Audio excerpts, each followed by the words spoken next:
Hello, everyone. Happy Friday. Um, Apologies for missing yesterday. Um, yeah. So my text kind of said it all, but things are doing better. I want you to know that, and yeah. So we'll be getting back to next week. A full schedule.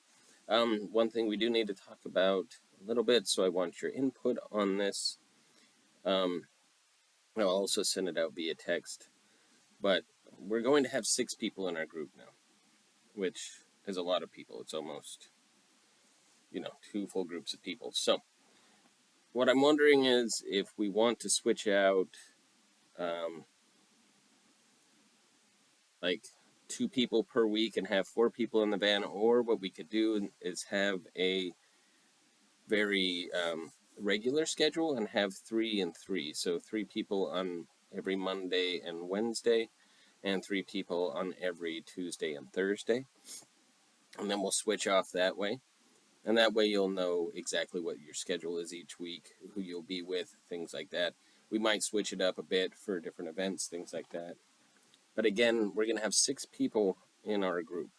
And so we do need to figure out the best way to make sure that it's feasible to pick everybody up and what would be best for everybody's schedule. So please let me know on that. So for today, our class is something that we've done before, but we've done it with all sorts of different subjects. So today, since we're sticking with kind of the Halloween theme, because I don't know, it's been a fun Halloween month overall. I mean, not this past week for me, but overall, it's still kind of Halloween. Um, and I'll send you all a picture of my yard. Did a good job this year. It's pretty creepy. But what we're gonna go over is, are ghosts real? And this is from a Live Science edition, a Live Science newsletter. And so they've done some research into the matter. Now we've gone over aliens and whether or not we think aliens are real. And I think to some degree we've kind of come to the consensus that there's got to be life on other planets. That's just a no-brainer. But are there beings like, extraterrestrials or alien life forms or that actually fly around in saucers, land on Earth, and communicate with humans that only a few people know about? Then really the answer to that is probably pretty minimal. But who knows? Now, this is more about specifically, are ghosts real? So, there's shows like Ghost Hunters and things like that where they go to scary places, leave all the lights off, mind you, in the dark, in a scary place. They go to places like Alcatraz and things like that, and it's like the most haunted prison. But, you're going to hear weird noises in old buildings with lights off no matter what, and scare ourselves at the same time. So, again, I'm leaving all my bias aside. I haven't experienced any ghosts in my life, but it's Halloween time. It's time to explore. So, are ghosts real? Now, ghost hunters like to believe that ghosts exist, but science and logic are the real ghost busters. Okay, so here we go. So, if you believe in ghosts, you're not alone. Cultures all around the world believe in spirits that survive death to live in another realm. In fact, ghosts are among the most widely believed paranormal phenomena. Millions of people are interested in ghosts, and thousands read ghost stories on Reddit every day. It's more than mere equipment. Oh, sorry, mere entertainment. My apologies. 2019 poll found that 44% of Americans say they truly believe in ghosts. That's a pretty high percentage, because when you take 6% out for I'm not sure, that's pretty much 50% of the American public. Oh, sorry, yeah, 4%. So the nation is discerning in its undead beliefs. Only 7% of respondents said they believe in vampires. So, ghosts, yes, vampires, not so much. The idea that the dead remain with us is an ancient one. So the idea that once a soul or life essence, whatever you want to call it, passes on, that it actually remains here, roaming this earth, is an ancient one, appearing in countless stories, from the Bible to Macbeth. It even spawned a folklore genre, ghost stories. Belief in ghosts is part of a larger web of related paranormal beliefs, including near-death experience, life after death, and spirit communication. The belief offers many people comfort who don't want to believe that our own beloved but deceased family members aren't looking out for us or with us in our times of need. Right, so there's that whole, where does the spirit go? A lot of people say it depends on people's religions, different points of view, things like that, but what do we really know? Well, we don't really know, and it won't happen until then.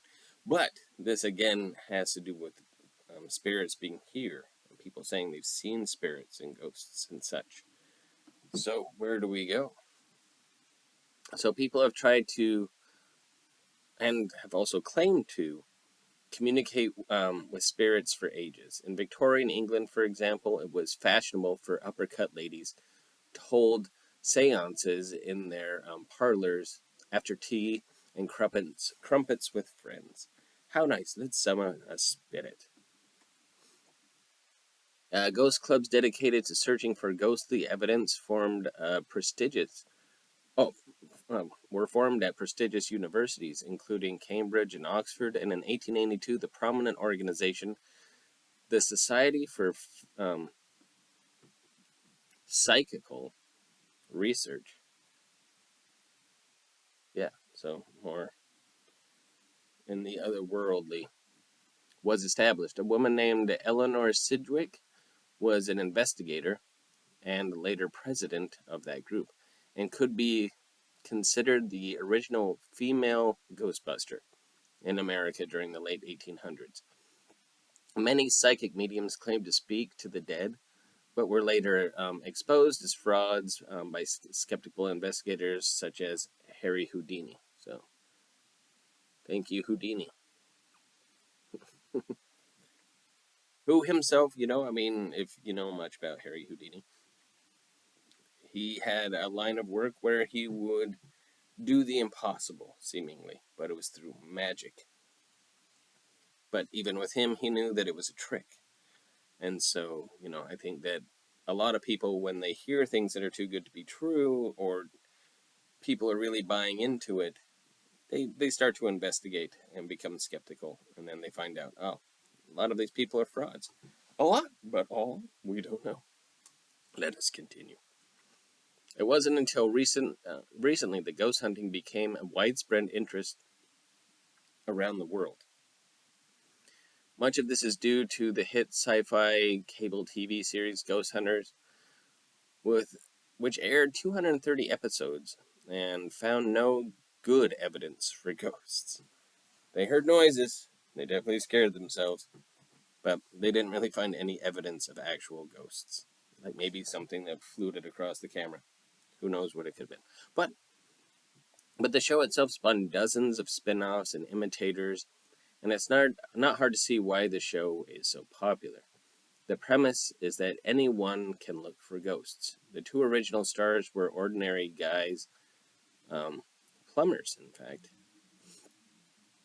who decided to look out for evidence of spirits. The message: you don't need to be an egghead scientist or even have any training in science or investigation. All you need is some free time, a dark place, and maybe a few gadgets and electronics from the store.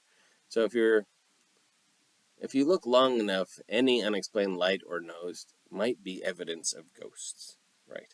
We've all been in the dark and something scared us. So that vague criteria for ghostly happenings is part of the reasons why myths about the afterlife are alive more than ever. So,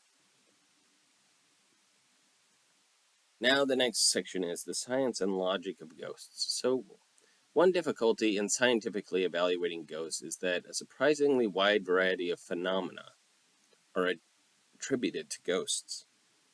So a lot of things that are outside of what we believe actually become attributed, or people say that must have been a ghost. So it's tough to actually detect.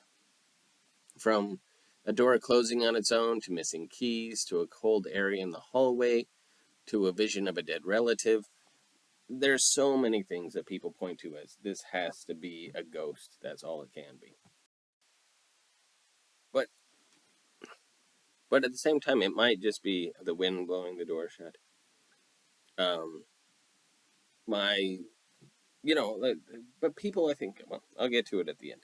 But people really want this sort of, I don't think so much for the scary part, but for, what did I see?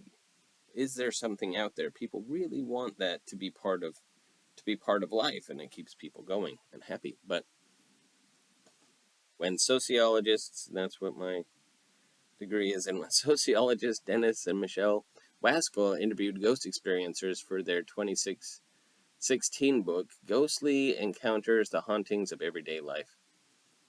And I guess it went to Temple. I should read this.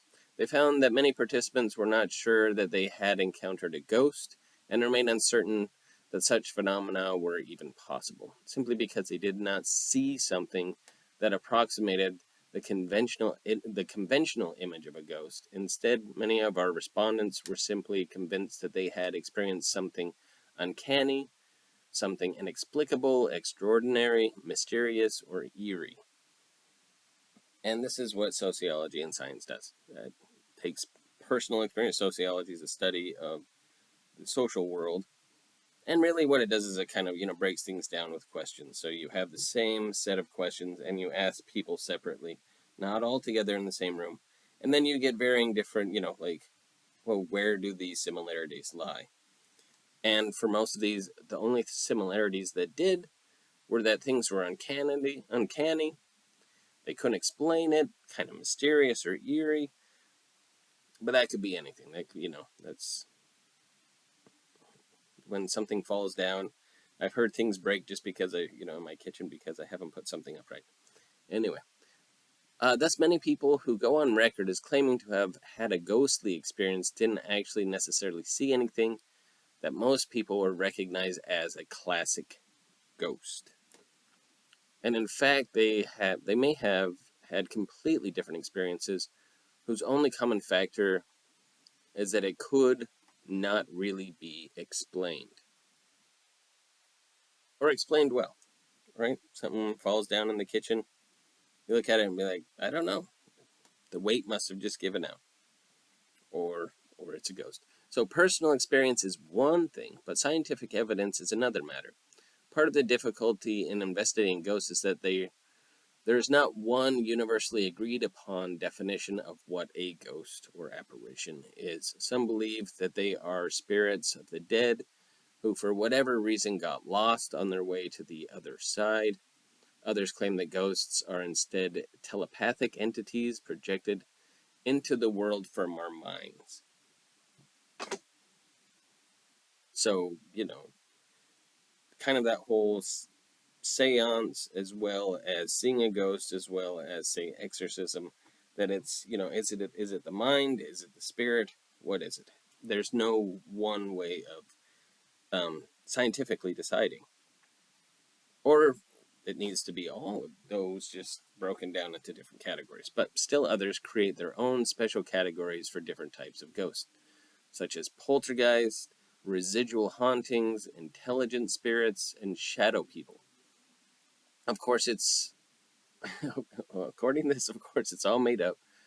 Like speculating on the different races of fairies or dragons, there are only as many types of ghosts as you want them to be. Right. And some people do believe in fairies. Joan of Arc, very famous, believed in spirits and definitely believed in fairies. Very much so. And an amazing woman. So, again, I'm not saying it's not true, or I'm just skeptical. Still, others came to create their own special categories for different types of ghosts. Oh, sorry, I went over that. There are many contradictions inherent in ideas about ghosts. For example, are ghosts material? Like, can you, like the shirt is material? Can you feel it? Or are they not? Even though they can move through solid objects without disturbing them? Or can slam doors shut down and throw objects across the room? According to logic and the law of physics, it's one or the other. If ghosts are human souls, why do they appear clothed and with presumably soulless innate objects that canes, like hats, canes, and dresses, not to mention the many reports of ghost trains, cars, and carriages? If ghosts are spirits of those whose deaths were unavenged, why are there unsolved murders? Since ghosts are said to communicate with psychic mediums and should be able to identify their killers for the police, the questions go on and on. Just about any claim about a ghost raises logical reason to doubt it. Sorry, I'm a logical person. Ghost hunters use many creative and dubious methods to detect the spirits' presences, often including psychics. Virtually all ghost hunters claim to be scientific, and most give that appearance because they use high-tech scientific equipment such as Geiger counters, um, electromagnetic, electromagnetic field monitors or EMFs, detectors, ion detectors, infrared cameras, and sensitive microphones. Yet none of this equipment has ever been shown to actually detect ghosts. For centuries, people have believed that flames turn blue in the presence of ghosts. Today, few people accept that bit of lore, but it's likely as many as the signs evidenced by today's ghost hunters, which will be seen just as wrong and antiquated centuries from now. Antiquated just means old. Just like, oh, it's turning blue instead of the wind actually turning blue, which is what happens. It blows the yellow flame away, and you just see the blue. That's not a ghost. That's just the wind. And again, we just need to be careful. Oh, sorry, this class is going a bit longer than I thought. So, other researchers claim that the reason ghosts haven't been able to proven to exist is simply that we don't have the right technology to find or detect the spirit world. But this, too, can't be correct, for either ghosts exist and appear in our ordinary physical world and can therefore be detected, recorded in photographs, film, video, and audio recordings, or they don't. If ghosts exist and can be scientifically detected or recorded, then we should find hard evidence of that, yet we don't. If ghosts exist but cannot be scientifically detected or recorded, then all the photos, videos, audio, and other recordings claimed to be evidence of ghosts cannot be ghosts. With so many basic contradictory theories and so little science to be brought to the topic, it's not surprising that despite the efforts of thousands of ghost hunters on television and elsewhere for decades, not a single a piece of hard evidence of ghosts has been found. And this is for years and years. There's not one thing that everyone's like, that isn't explained. No. There's tons of things that happen that aren't actually, they're not actually real. And again, it's years and years and years of belief, but no real evidence. We would experience ghosts a lot more, according to ghost hunters and things like that. But why do many people believe? And this is a good thing to end on. Most people who believe in ghosts don't do so because of some personal experience. They grew up in a home where the existence of friendly spirits was taken for granted, for example, or they had some sort of unnerving experience on a ghost tour or local haunt. However, many people believe that the support for the existence of ghosts can be found in no less hard science than modern physics. It is widely claimed that Albert Einstein suggested a scientific basis for the reality of ghosts, and this is Einstein. based on first law of thermodynamics. If energy cannot be created or destroyed, but only change form, what happens to our body's energy when we die? Could that somehow be manifested as a ghost? That's Einstein, but that's thermodynamics. So it seems like a reasonable assumption until you dig into the basic physics. The answer is very simple and not at all mysterious. After a person dies, the energy in his or in their bodies goes on where all organisms' energy goes after death, into the environment. The energy is released in the form of heat, and the body is transferred into the animals that we eat, i.e., wild animals if we are left unburied, or worms and bacteria if we are interred. And the plants that absorb us, there is no bodily energy that survives death to be detected with popular ghost hunting devices. And again, this is one thing. Now, I'm going to shove in there why people believe, why many believe. Most likely, we're here for this life, and it's fun to live. So believe in what you're going to believe in. Don't base anything on it if it's, way out there. But believe what you're going to believe. We all have the right to believe our own private beliefs about ghosts or not. And also, a lot of times, people really need it just for their own sense of understanding the world after someone maybe has gone, that there is something else out there, that maybe not their ghost so much, but some form of them has passed on. And honestly, we will never know until it's our time.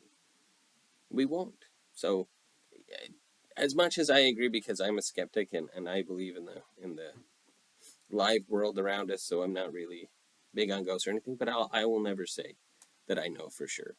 And I don't think anybody can. Ultimately, I would bet on it, only because I'm pretty sure this is what we have. But enjoy what you're going to enjoy. Enjoy Halloween. Enjoy this season of fall. And like I said, I'll take a picture and send it to y'all. But, I dressed up the yard because I like the fun of it all, too. Anyway, I'll see you next week, everybody. Please let me know if you have any questions, comments, suggestions for future Friday classes. We're going to be moving out soon of Halloween, and we have a bunch of other holidays, but anything that you all want a class on to know more about, let me know. All right, ciao for now.